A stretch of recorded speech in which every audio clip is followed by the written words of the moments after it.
Okay, well, I want to thank all of you for being here today. I want to tell you it's been a busy day for the Volusia County Grand Jury. In fact, October is when we start picking the new grand juries throughout the circuit. And so this will probably be the last time that they met. But they considered 3 cases today and came back with 3 indictments. The first indictment I didn't plan to talk about too much. It's the defendant's name is Whitaker, and it was the most recent homicide we had. It was in Deltona. And Whitaker, the defendant, was indicted for first-degree murder. The 2 cases that I really wanted to discuss with you here today, the first one is Stevens Charles. This is the case where Charles, and he had 2 individuals in his car with him, was doing car breaks or car burglaries in St. Johns County. And then they wound up in Flagler, but through great police work with the sheriff's office, they were able to identify the vehicle. And the vehicle was actually found at a CVS parking lot in Palm Coast, on Palm Coast Parkway.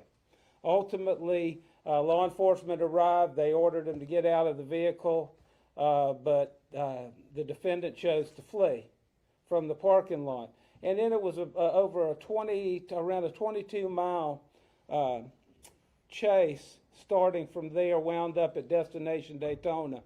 There were speeds in excess of 110 miles an hour, and I think that the average speed was around 97 miles per hour, about 13 minutes to get from point A to point B. During the course of the chase, or the pursuit, the defendant, Charles, actually crashed into one of the law enforcement vehicles, Flagler County Sheriff's Office vehicles, and continued on. And then at destination Daytona, US 1 and 95, just inside the Volusia County line, the defendant chose to try and continue his reckless behavior and went the wrong way up the northbound exit ramp for I-95. And unfortunately, he wound up striking head-on a Volkswagen Beetle, and the occupant, the driver of that vehicle, actually Miss Wagner, Julia Wagner, succumbed to her injuries. She died as a result of that collision, and the defendant additionally exited the vehicle and ran into a wooded area where he was apprehended by law enforcement. I wanted to talk about this a little bit because the defendant, we indicted him today on first-degree felony murder, for one. We charged him by the underlying felonies: resisting officer with violence or aggravated flee and elude. Because of the nature of his driving, now both of those are included under the enumerated charges that allow us to upgrade a charge to first-degree murder. And we believe that that was appropriate in this case, and I'll tell you a little bit why as we move forward. We also charge him with vehicular homicide, flee or attempting to elude, with sirens and lights activated, with high-speed reckless driving causing serious injury or death, aggravated fleeing or attempting to elude with serious injury or death, and leaving the scene of a crash with death. There'll be related charges in St. Johns County, probably based on the burglaries. The defendant has a lengthy criminal record in Florida and several other states. I think it's noteworthy he's previously convicted of fleeing and eluding in Miami-Dade County in 2011, has a lengthy traffic record of criminal and civil infractions: reckless driving, unlawful speed, no license plate, no driver's license. He's also had several arrests related to stealing, burglary, grand theft, but no recent convictions. Our victim in this case, Julia Wagner, was 71 years old. Miss Wagner was coming home from Advent Health. She was retired, but she was a volunteer at Advent Health, and she was coming home from her shift and then imagine this: coming off of the interstate, you're getting ready to go home, and all of a sudden here comes this Chevy Suburban coming up the wrong way on that exit ramp, and she just didn't have a chance. God bless her. You know, the defendant drove that car, smacked her right in the front end.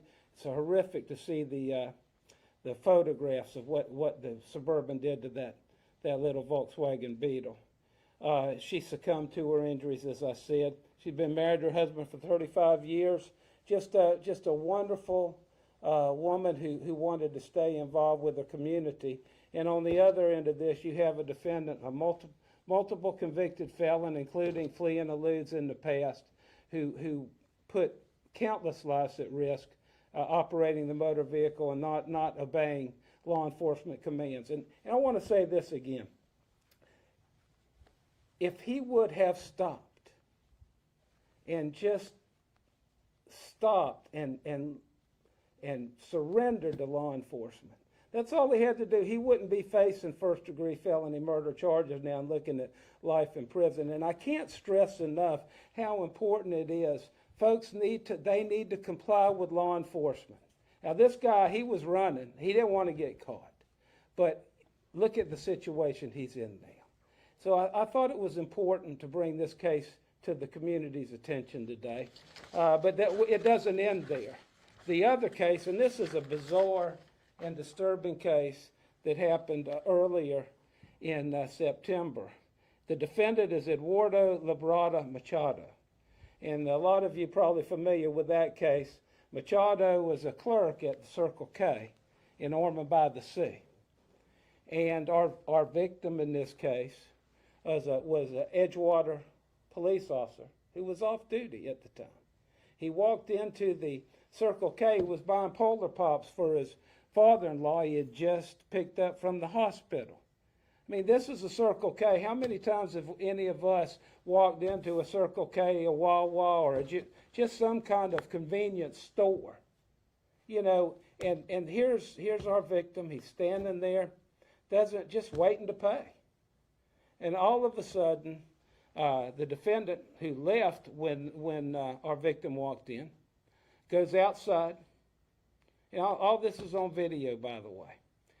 Gets a gun, comes back in, and commences the shooting, ambushing our victim. And I tell you, I've been in this business since 1980, and I tell you, I've seen things that curl my hair, and then I say, well, there's nothing. I don't know if there's anything that can top that. But unfortunately, it seems to happen again, and this is one of those cases. I know that there were at least 24 shell casings that were picked up from that floor where our victim lay. And I think the medical examiner opined that there was at least 20 gunshot wounds, but he couldn't tell for sure because there were so many gunshot wounds, and the body, absorbing that type of firepower is just very difficult to give an exact number. But 24 shell casings kind of says it all. He was indicted today for first-degree murder. Don't really have much of a prior history. He's a legal resident of the United States. He's been here for about 10 years on the green card. My information is that he was from Cuba. Our victim, as you well know, was a Edgewater police officer. He worked as a dispatcher for almost 20 years before that. He worked for the Volusia Sheriff's Office in 2021. He left in 2021 to pursue his lifelong dream. And I tell you, I met with his widow. I met with Miss Jewell the other day, and what a heartbreaking meeting that was, to have to talk with her and prepare her for what she's going to have to go through in her family. And I mention that because, there's a lot of emphasis on the defendant's rights, and they're going to get a fair trial. But what about the families that have to go through this process? I tell you, folks, it is a grueling process, and I meet with these folks, the families, to help prepare them for it, because it is something, you cannot imagine the anxiety, the frustration, the grief, the anger, all those emotions that flow from that. Mr. Jewell, David Jewell, Officer Jewell, was a 45-year-old Ormond by the Sea resident. He He has a 17-year-old son he leaves behind, a brother, and a wife. He was credit to his agency. And I want to thank the Volusia County Sheriff's Office. I know we have Sheriff Chitwood here and Chief Deputy Brian Henderson for how quickly, how well and how quickly they were able to get this case resolved and get the defendant in custody.